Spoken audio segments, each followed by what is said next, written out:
Forget frequently asked questions. Common sense, common knowledge, or Google. How about advice from a real genius? 95% of people in any profession are good enough to be qualified and licensed. 5% go above and beyond. They become very good at what they do, but only 0.1% are real geniuses. Richard Jacobs has made it his life's mission to find them for you. He hunts down and interviews geniuses in every field: sleep science, cancer, stem cells, ketogenic diets, and more. Here come the geniuses. This is the Finding Genius Podcast with Richard Jacobs. Hello, this is Richard Jacobs with the Finding Genius Podcast. I have Bethanie Almroth.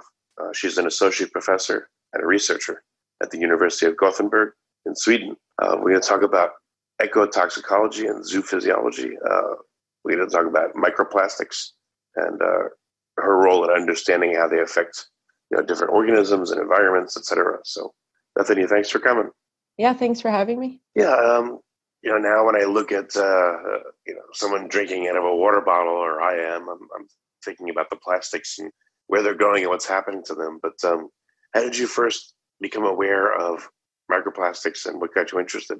So my background is in fish physiology, so how fish or their bodies work. My undergraduate degree was in marine biology, and I sort of focused more into fish in my master's, where I studied a disease called M74 in salmon, and there are connections between that disease and exposure to pollutants. So I started studying pollution and how it can affect fish mostly. And even during my undergrad work, I had some research experiences looking at things like metals and PAHs from oils. So I've always kind of drifted towards pollution. And then went from there into other kinds of pollutants, new emerging pollutants like microplastics in that category, and was applying for grants and got some funding. And that was about 8 or 9 years ago. I started working with microplastics, and I've been doing it since.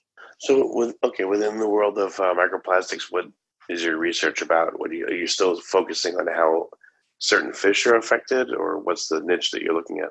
So, yeah, I would describe my research as having two main tracks.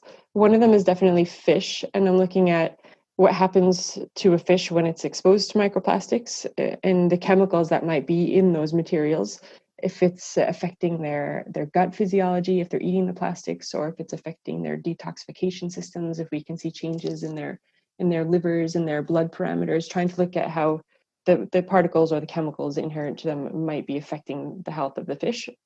So that's one track.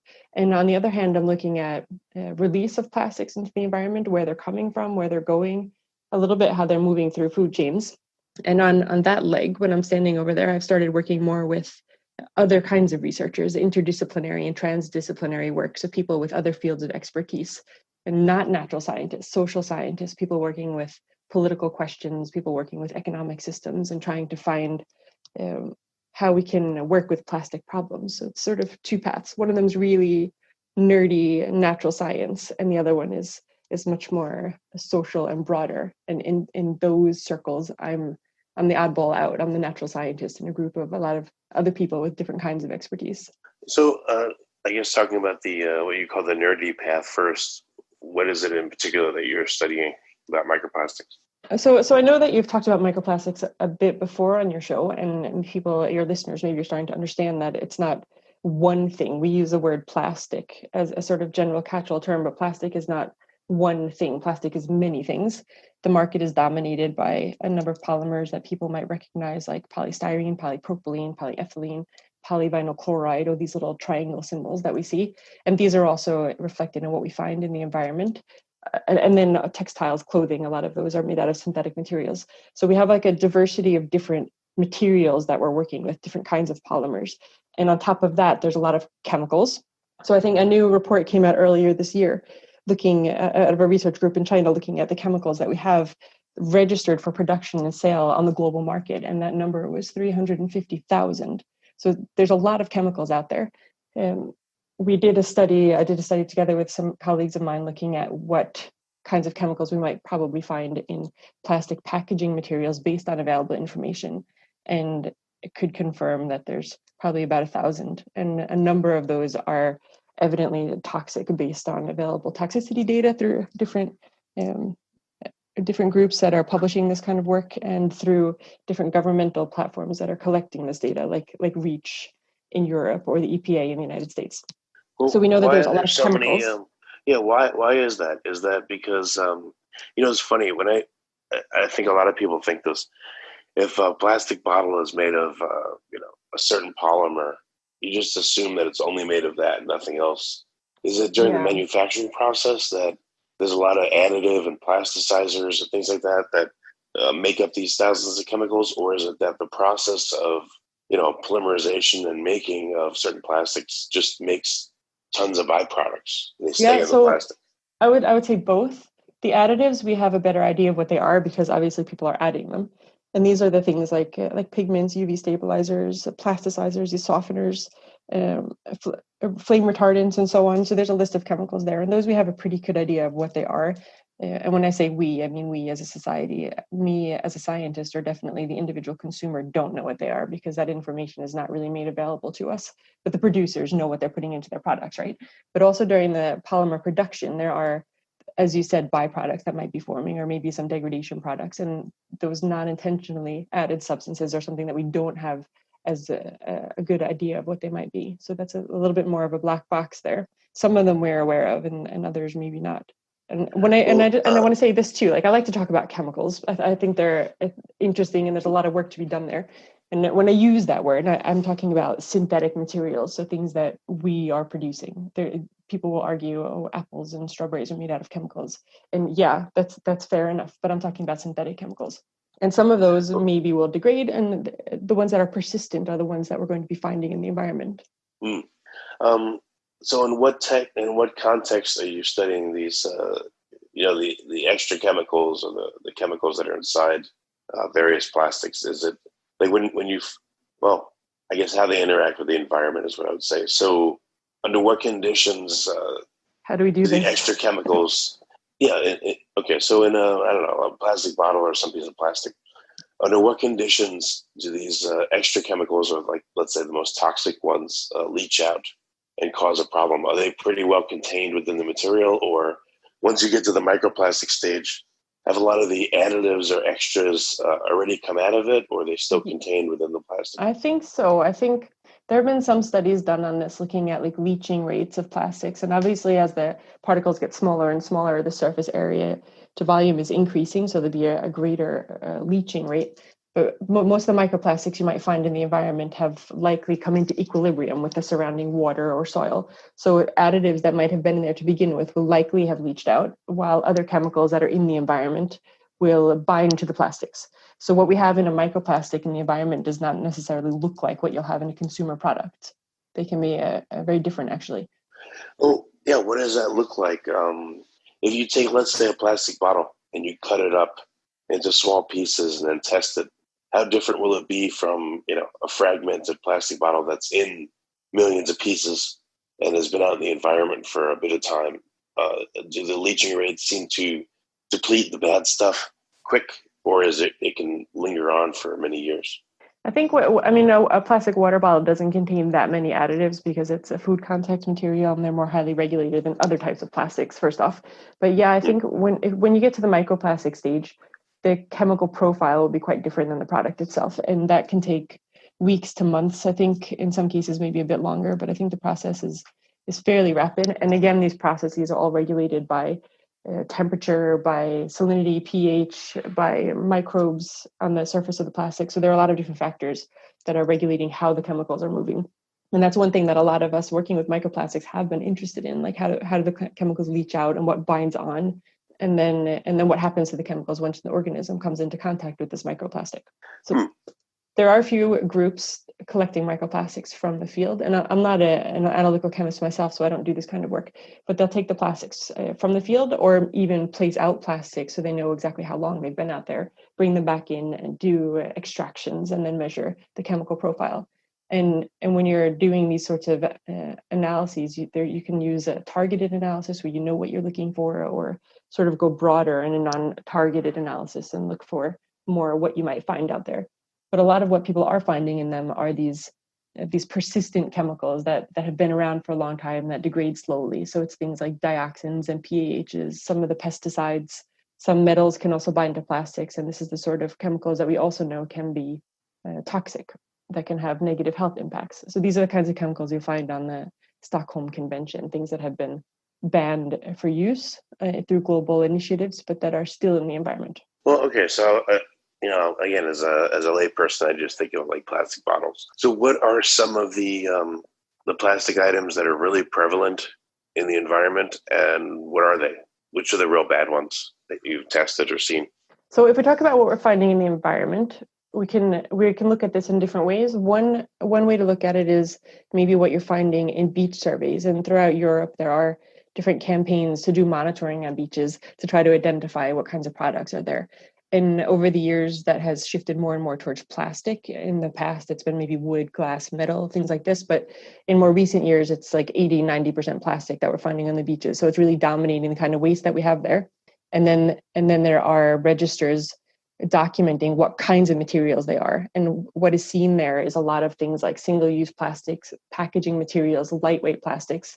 And this makes sense because these are materials that we're using a lot of that are escaping from our waste management systems, that are also low in density, so they float and they can get washed up on beaches. And the beaches that they're looking at usually are in proximity to human populations, so you're going to find these kinds of materials. So you can look at it in that way, like what kinds of products is it? Like water bottles, food packaging, cotton earbuds with plastic stems, all these sorts of things. And the European Union has actually decided to start banning some of these materials exactly for this reason. They're low-hanging fruit. They're things that we can easily survive in society without. We can, in some cases, replace them with other materials. So that's one way. And the other way to look at it is to go to the microplastics. And when you're doing that, you won't necessarily know what products it was or where it came from or the source of the microplastic. You can't really identify that once the plastic is this small. What you can do is say what kind of polymer it is. So you might be able to say, what can't you identify once it's too small? You can't identify what the original product was. So I thought you couldn't. Okay. So I can find like PET, which is what a water bottle is likely made of. But if I find a PET microplastic, I can't say that came from a water bottle. So I can't make that connection, but I can say that it's PET. Are you following? Yeah, I gotcha. And I guess if there's any branding on the product, that's long gone too. Yeah, you won't see that in the microplastic phase. There are some brand audits that have been done on beach surveys, where people have gone out and collected and identified like the companies that are producing the products that we're finding on the beaches. And those are... Oh, okay. Anything interesting from there? I mean, you could probably guess a couple of the top 10. I don't know if I'm allowed to name names on your show, but this is publicly available information. These surveys are published and out there, and it's like mass producers, like multinational global organizations that are making a lot of products that they're not collecting back again. They're ending up in the environment. Well, I guess, if we get into the legal issues, the liability, et cetera, that's a whole other area that to me is not as exciting as the chemical and environmental side. Mm-hmm. What I've heard of also, so there's microplastics, and I've heard of nanoplastics. So nanoplastics are smaller. This is a definition, yeah.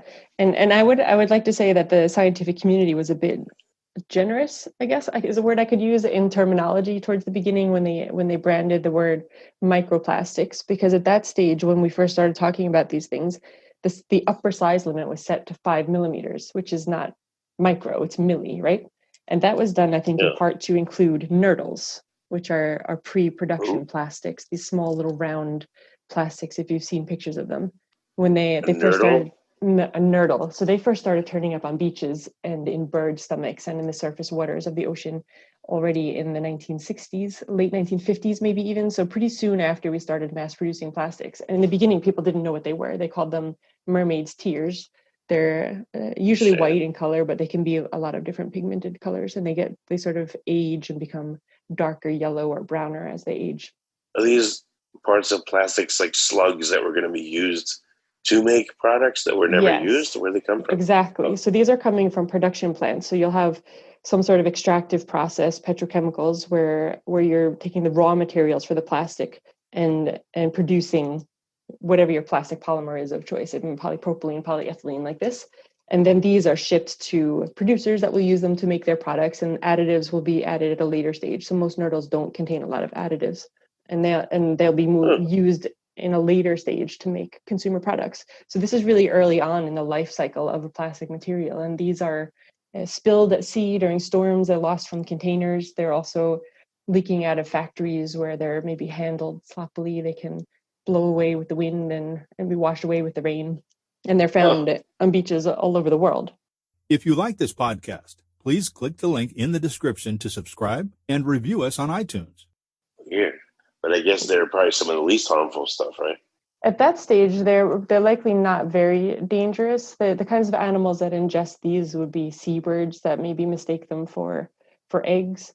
So there are a lot of studies looking at the chemicals that are in these nurdles, because they will bind chemicals when they're in the environment, and then whether or not they can act as vectors, carriers, releasing the chemicals into animals.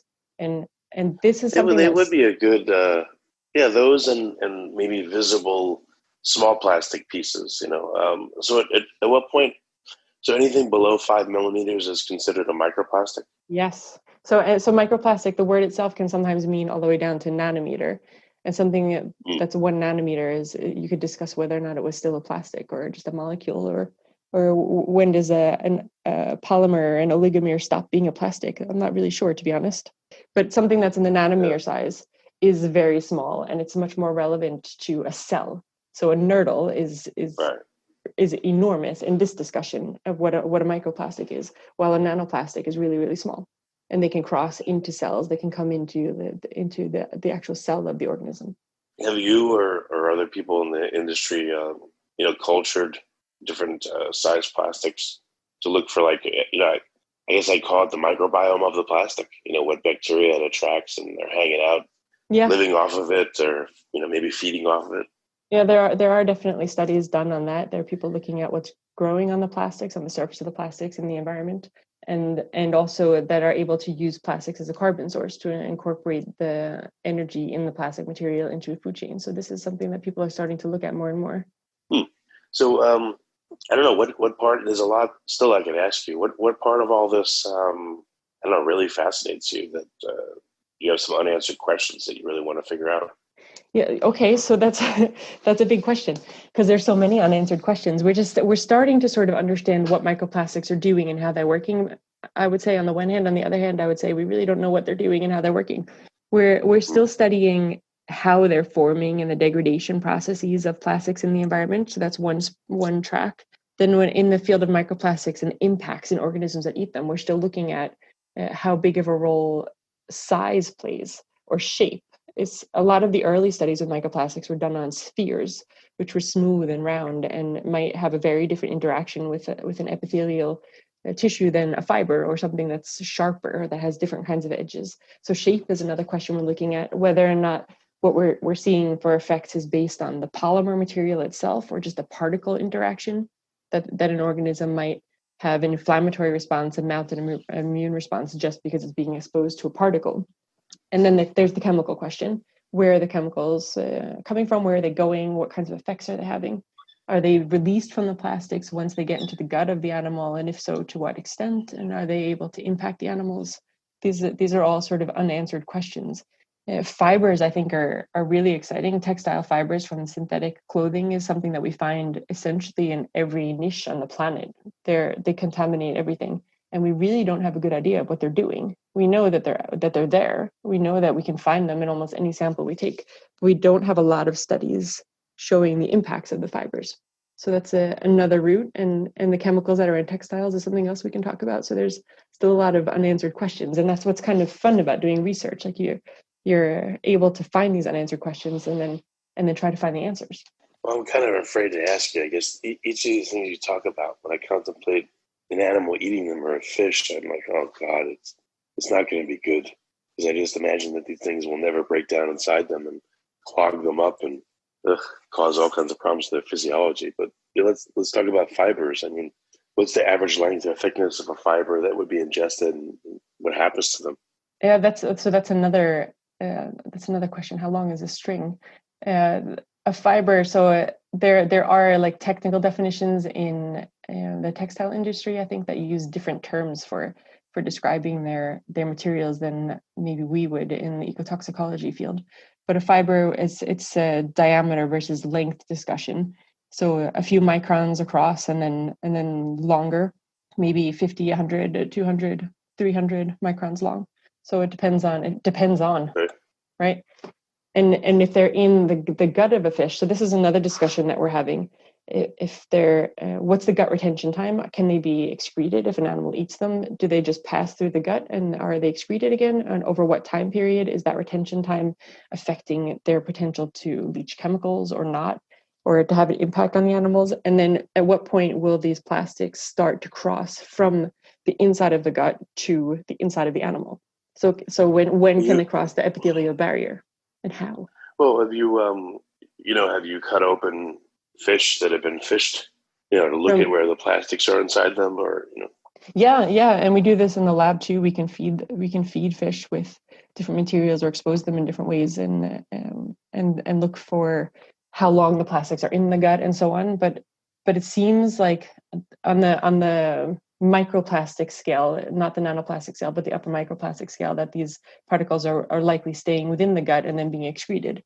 So what we're trying to do now in the lab is try to understand when they can cross that barrier, when they can move from the gut to the other side, so they can be taken up into the animal, and then hopefully we'll start to try to understand how that happens. Like, how are they moving across these barriers? So our guts are made to be a barrier between inside and outside of the body, and to regulate movement of like different molecules, food, nutrition, water, different salt ions across these layers. And they're highly regulated processes. They're also meant to keep out pathogens and other things like particles that are non-nutritious. But if the plastics are coming in, how are they doing that? We have some ideas there, but we haven't answered all the questions yet. Well, yeah. What are some of the answers? What are some of the trends? Can you make a general statement? In general, a lot of plastics are perceived as so foreign that they're not digested. They are passed through if morphologically they can be, or like, what's the fate of them? So on the smaller size scale, nano size scale, they can cross the epithelial barrier, and the small micron scale, they seem to be able to too. So there's a few different ways to do this. One is to open up a fish and take a sample from its liver, its kidneys, its muscles, and look for plastics. And that's not a very easy process, because we're looking for something very small in a complex matrix. But there are methodologies for doing this, for extracting the plastics from biological matrices and then trying to identify the particles that we might find there. And there are some studies published showing that they have found plastics in different tissues in fish. This is also a process where you need to be really careful not to contaminate what you're working with, because we have plastic pretty much all around us, and it's really difficult to work without contaminating. So it's important to really have these blank samples. The fibers that I talked about earlier are in the air that we breathe, so they're in our labs too. So we have to work in as clean a space as possible and make sure we're not contaminating our samples. But the other way that we're trying to do that here is looking at what we call ex vivo samples. So we're working with live tissue outside of the animals and trying to follow particles as they're crossing across them. So we have some kind of neat techniques that we're using that we can. I'm sure industry, if they find out, and they must know or insinuate, if there's contamination possible, then yeah. if there's so we need to be, say, oh, it's that, it's not us. We need to be really careful about that. But I think researchers in general are, and if you can show your blanks and how you're working, then it makes the results more believable. So definitely we're getting to a point where we're able to show these sorts of things are happening. And the industry, the plastic industry, I don't think is doing this kind of research. They're not looking at this. This is not really what their purpose and their aim is. But a lot of the discussions about microplastics are about food contamination for humans, and there are a lot of questions, at least in the general public and amongst politicians and scientists alike. Do they pose a risk? And as a fish biologist, when people ask me this question, I'll say, well, okay, for fish in a lot of societies, especially where you and I live, we usually don't eat the gut of the fish. We'll clean the fish and eat the muscle if we eat the fish. And most of the studies identifying plastics in fish are done in the gut. So there's a bit of a disconnect there. That's not true of something like a shellfish or like a mussel or an oyster, where you eat the whole animal. So there you might be eating the plastics that the animal also has consumed. But this idea of plastics entering into the fish and where they're ending up and what size class and how much, and they're still unanswered questions. So for fish, like you said, this stuff will essentially affect the gut more. Can you test? Maybe. Okay, maybe. Can you test the I guess the other fleshy parts of a fish, the muscles, etc. Would you be able to find nanoplastics if they were there? Like, how tough are they to find? Nanoplastics are really hard to find because we don't have the technology really to do that in particle form. So it's possible to find the polymers through different techniques, but to find the particles and visualize them on that scale we're not really there yet. So those are more difficult to work with in these questions. Nanoplastics have been used a lot in laboratory studies in trying to look at how they move through organisms if they're ingested and this sort of thing, but they have not been as well studied in the environment. Part of the reason why we use them in the lab is because it's possible to buy commercially produced spherical nanoplastics that are dyed with fluorescent dyes, which makes them very convenient to use in the laboratory because we can see them. So we can see them viewing them through fluorescent microscopes. So we can see if an invertebrate like a water flea or something eats these particles, we can see them in the gut of the animal, and we can use them in cells when we're growing, and in vitro systems we can see the plastics in the cells. So this is really convenient, and that they're commercially available, easy to buy, easy to use, easy to see. So there's been quite a lot of laboratory studies feeding these particles to different kinds of animals and measuring impacts. But these particles. Well, what's the result of that kind of stuff? What's feeding fish? It's horrible, but feeding fish these plastics of various sizes and constituencies, like what happens to them? Is there any feedback so far? So there's been studies done on fish and a number of different invertebrate animals showing that when they're fed high levels of plastics, you can see effects on growth, on reproduction, on their hormone systems that can be impacted, on their metabolism, their fat levels, and so on. So this is definitely something that has been shown, but to take that and try to understand it, to contextualize it is the next step. So these plastics don't look like the plastics that you'll find in the environment. They're not the same size, shape, or polymer. They don't have the same chemical load. And they're also fed to the animals at levels that don't represent the concentrations you find in the environment. So you might have something like nutrition dilution occurring here, where you're just really diluting out their food. That might be one of the things that we're doing in these experiments. So newer studies have started taking care to include what I would call particle controls, that you have some other particle in your study that's having the same kind of dilution effect and maybe particle effect to account for that aspect of the plastic materials. So that might be something like clay or sand or some other like naturally occurring particle that is non-plastic. What do you mean dilution effect? What do you mean that it preferentially eats this instead of food, or it eats this that it can't eat food? If they eat a lot of plastic, they eat less food, essentially. And there have been studies showing that some animals will preferentially consume plastics, and that is thought to be based on a biofilm that might be growing on the plastic, so they smell like food.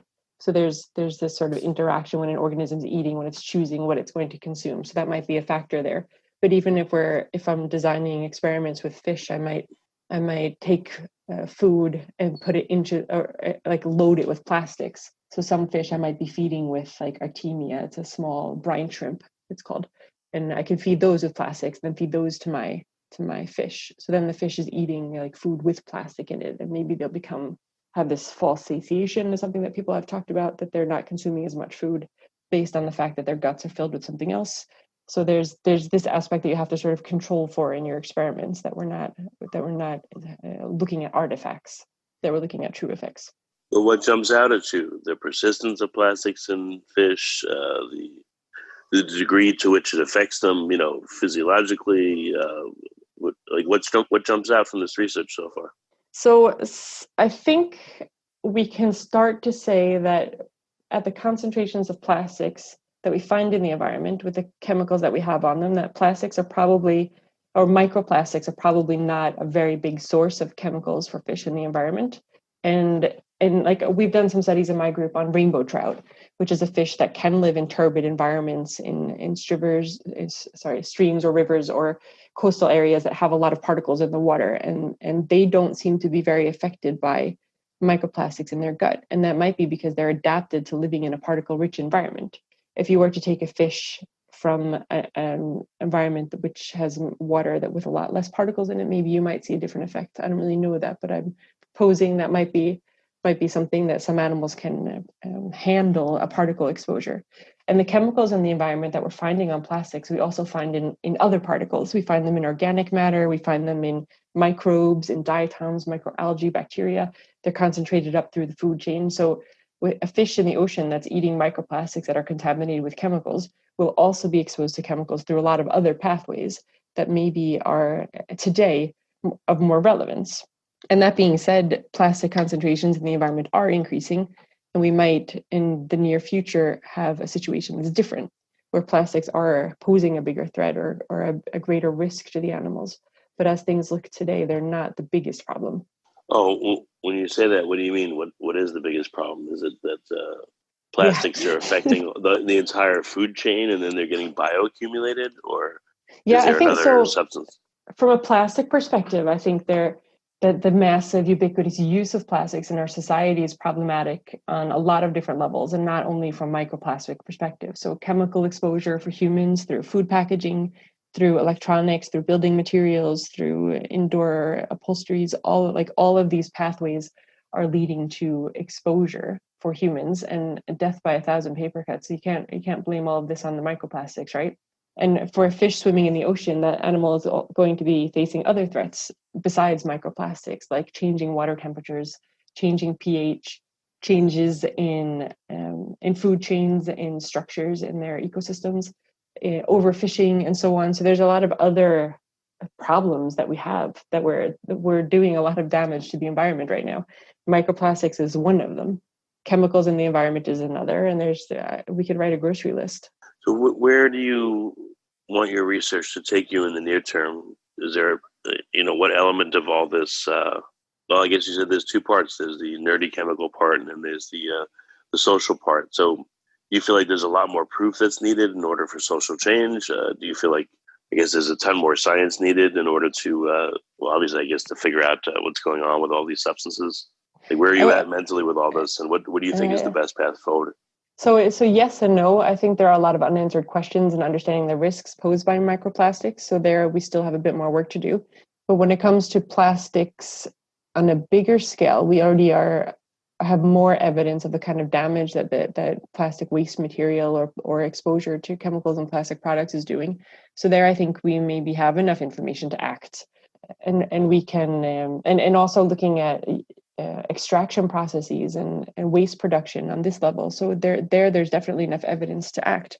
So on the one hand, where I'm working with my fish in the lab and we're doing these sorts of ecotox experiments and trying to understand what the particles are doing and how they're affecting the immune system or the hormone system or epithelial tissues, like that's exciting work, and that will feed into dialogues about the kinds of risks that microplastics are posing. But on the other hand, working with societal change, like what kind of information do we need to drive change? And to be honest, I don't think my research is what will be driving change on a societal level, because most people won't read my papers and understand them, and politicians won't read them and understand them. So we need to sort of boil it down to something that is relevant and easily digestible and understandable, and try to feed that into decision-making processes, or trying to help people understand complex systems.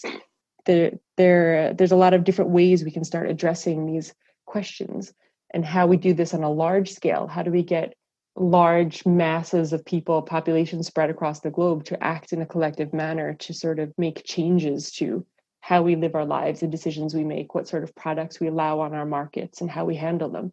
And like, how do we do that? So this is another part of my research that I'm doing together in these big interdisciplinary groups. That's really interesting. Is there a Pareto of the worst stuff out there in the environment, for either life or environment itself in terms of plastics? So yeah, some types of polymers have been shown to be more harmful in laboratory experiments. So that's polystyrene and PVC, which are thought to be have some endocrine activities or hormone disruptive abilities on when they're on the monomers or oligomers maybe. And the products that contain things like phthalates or flame retardants that can lead to an increased exposure can also be problematic. So it seems like some polymers, some plastics are a bit more harmful than others, and definitely lists of chemicals that are more harmful than others. Okay. Yeah. So I would argue if we're reducing the numbers of complex materials on the market. That would make it easier to handle what we're working with, and even in waste streams and recycling, like reducing complexity, reducing the number of chemicals we're using. That would be a good start. Well, very good. Bethany, what's the best place for people to find out more about your work? Where can they go? At the University of Gothenburg, I have a homepage there listing some of my projects and with links to other information. And then I do have a Twitter page, and I don't remember my handle right now. I don't use it enough, apparently. But I think if you Google my name, you'll find me and my papers. And I've done some public speaking. There's some YouTube videos and things like this if people want to know more. Okay. Well, very good. Well, thank you for coming on the podcast. I appreciate it. Yeah, thank you. If you like this podcast, please click the link in the description to subscribe and review us on iTunes. You've been listening to the Finding Genius podcast with Richard Jacobs. If you like what you hear, be sure to review and subscribe to the Finding Genius podcast on iTunes or wherever you listen to podcasts. And want to be smarter than everybody else? Become a premium member at findinggeniuspodcast.com. This podcast is for information only. No advice of any kind is being given. Any action you take or don't take as a result of listening is your sole responsibility. Consult professionals when advice is needed.